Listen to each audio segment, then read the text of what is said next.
1월 11일 전욱현의 안보 정론을 시작하겠습니다. 저는 자유한국당 서초갑 당협위원장과 국가안보특위 위원장을 맡고 있습니다. 시청자 여러분들께서 저의 방송을 구독과 추천 버튼을 꼭 잊지 마시고 눌러주시면 고맙겠습니다. 오늘 들을 말씀은요, 북한이 여전히 영변 핵시설을 언제든지 가동할 수 있도록 준비 상태를 철저히 하고 있는 것으로 나타나고 있습니다. 이러한 관측 결과는 여러분들 잘 아시죠? 미국은 항상 상업 우위성을 돌리고 있습니다.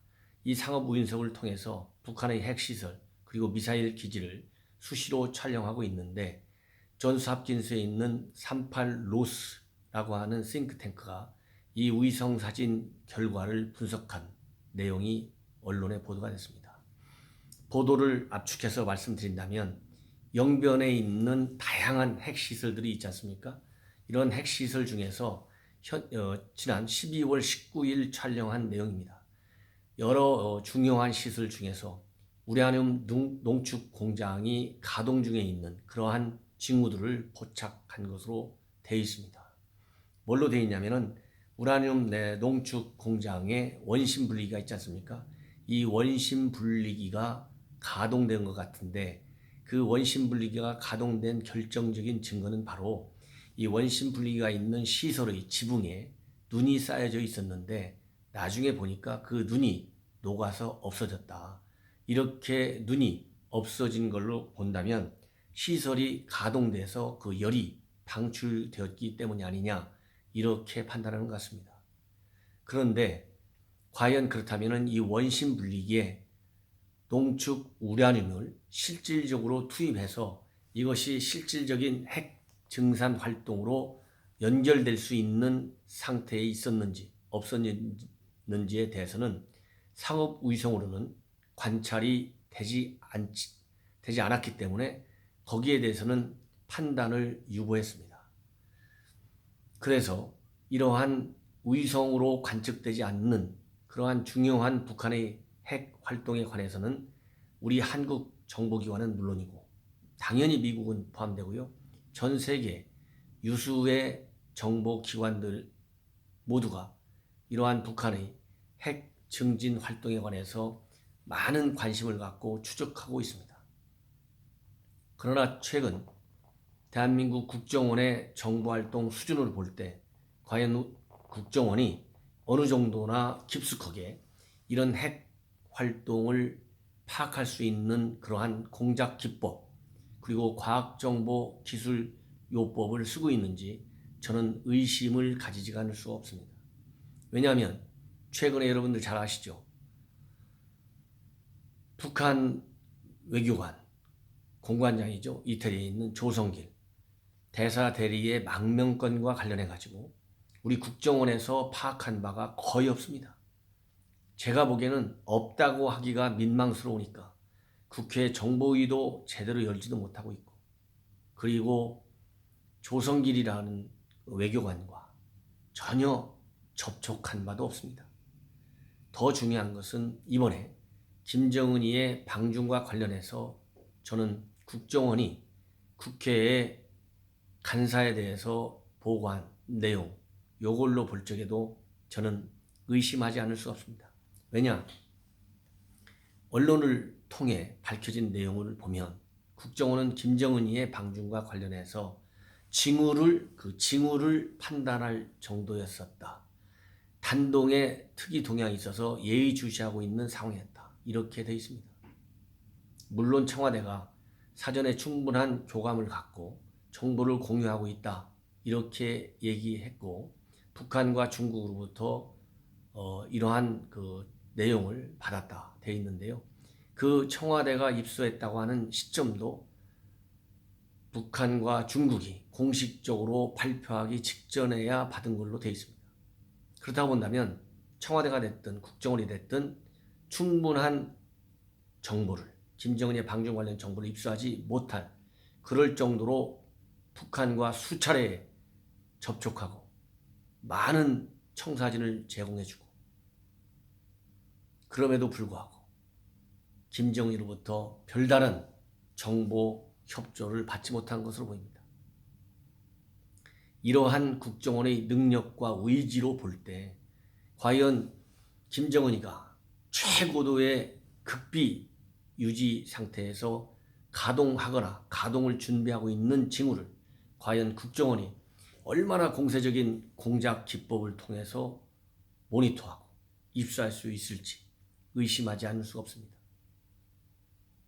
그러면 미국이 입수하는 그러한 모든 북한에 관련 정보를 요즘의 한미 관계로 볼 때 과연 대한민국 정보기관과 얼마나 공유하게 하고 있는지 저는 마찬가지로 의심이 갑니다. 더구나 더 이러한 북한의 핵 증진 활동과 관련해서 우려되는 점은 또 있습니다. 뭐냐? 김정은이가 말로는 핵을 포기하겠다. 이렇게 얘기하면서 이면적으로는 언제든지 핵을 고도화시키고 또 핵무기 숫자를 늘릴 수 있는 그리고 핵물질 생산을 늘리는 활동에 많은 역점을 두고 있는 것이 분명합니다. 지난 한 해 동안 북한은 비밀리에 ICBM 추가 제작 그리고 대여섯 개의 핵무기 추가 생산이 있었다는 그러한 미 정보기관과 언론 보도가 있었습니다. 시청자 여러분 잘 기억하시죠? 더구나 문제는 바로 여기에 있습니다. 김정은이는 신년사에서 그리고 지난해 여러 차례에 걸쳐서 본인이 얘기하는 한반도의 비핵화라고 하는 것은 북한 핵의 폐기만을 의미하는 것이 아니고 미국의 핵 우산 철폐도 해당된다. 이렇게 분명하게 얘기했습니다. 그러나 바로 어제 대통령의 신년 기자회견은 상당히 실망스럽습니다. 김정은이가 얘기하는 비핵화가 국제사회가 얘기하는 비핵화와 같다. 이렇게 얘기를 했습니다. 국제사회의 비핵화는 바로 오로지 북한 핵의 폐기만을 얘기하고 있습니다. 왜? 그것이 현재 실존하는 국제안보, 우리 한반도의 안보의 최대의 위협 요인이기 때문입니다. 언제든 김정은이는 본인이 가지고 있는 이러한 핵무기를 공격용으로 사용할 수가 있습니다.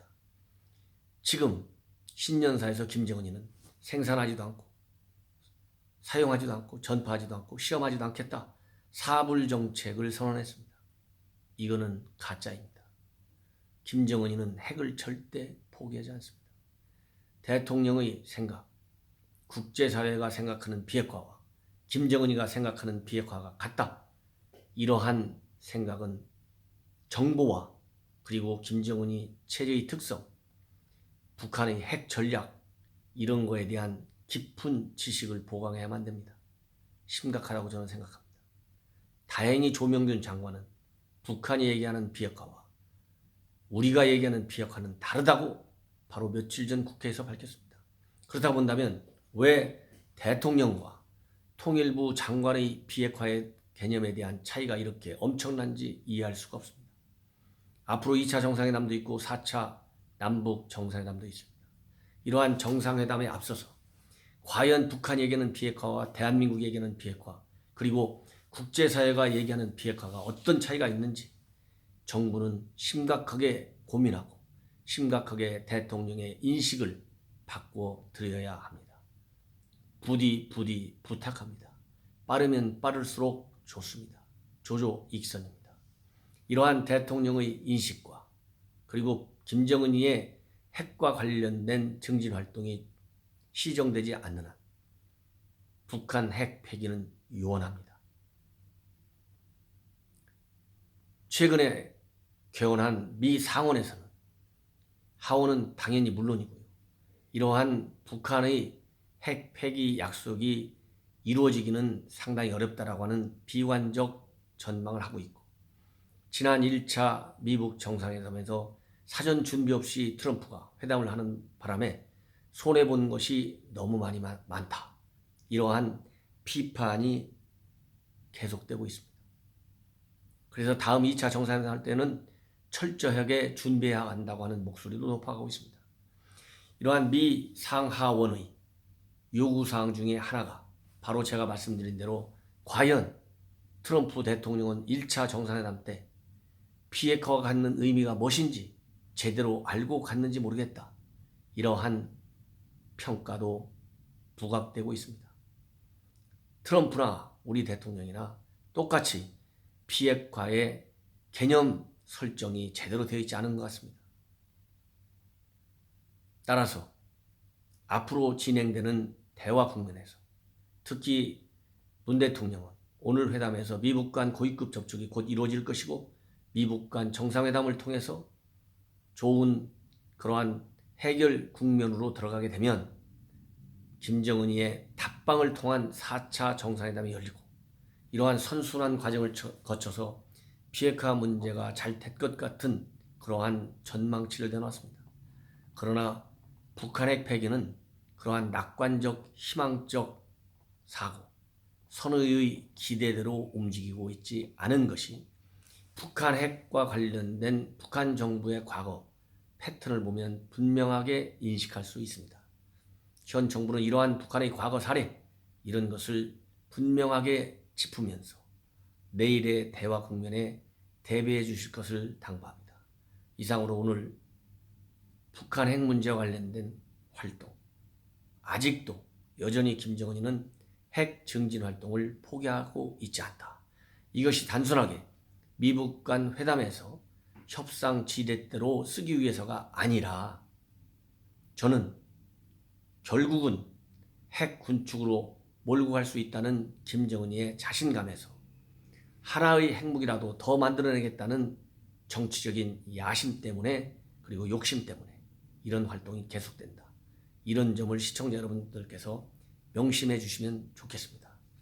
시청자 여러분, 다시 한번 감사드리고 제 방송을 계속해서 성원해 주시면서 구독자 수를 늘려서 저와 같은 생각이 많은 사람들에 의해 공유될 수 있게 함께 노력해 주시기를 당부드립니다. 감사합니다.